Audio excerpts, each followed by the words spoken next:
So I posted a video about this a few days ago, and it was talking about how if you are like actively changing your life, if you are actively like practicing, a new thought patterns, you're aware of the old thought patterns, you are moving into a new version of yourself.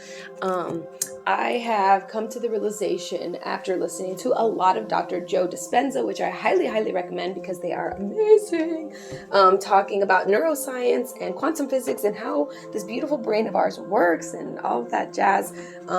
So something that is happening if you are on this wavelength, if you are understanding what the fuck I'm saying right now, okay? So if you are on this new path, this journey, and you are no longer living in the familiar past, is what he says. You are no longer thinking of the old stressors, the old past life that you had. You're not allowing them to affect you the way that you once did, okay? You're really becoming observant to those ideas. You're really becoming observant to how they no longer serve you. You're really becoming observant. You're practicing, being here now. You're practicing believing in your future self. You're practicing all of these things. So something that he talks about that I really love is that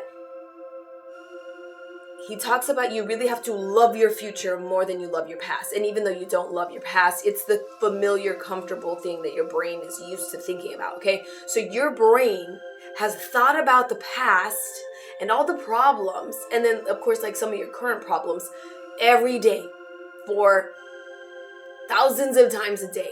So when you break this habit and you start to say, no, I don't want to believe in my past anymore. I don't want to think about my past anymore. It happened. Great. Thank you. Thank you for the lessons. Now show me how it gets better and let's move to the future. I believe something that is something that happens to some of us, unless we have like these breakthrough moments where we can shift into a new timeline, paradigm, new self, new mindset shift, which I don't think a lot of us have those, okay? So unless you go to like Dr. Joe Dispenza's workshops and you go be there for a week with him, then that's a whole different story. But I think for those of us who are trying to do it on our own, there is a limbo period, guys. I talked about this.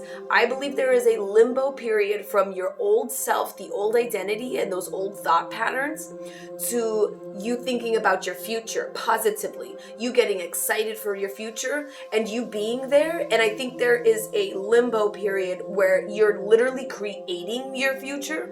And that's why it's not coming in as fast as you want it to. And that's why you're like, I'm doing the work, I'm doing this, why isn't this coming? There's just like it's like a waiting period. So keep going, my beautifuls. Please, please, please, please. I love you.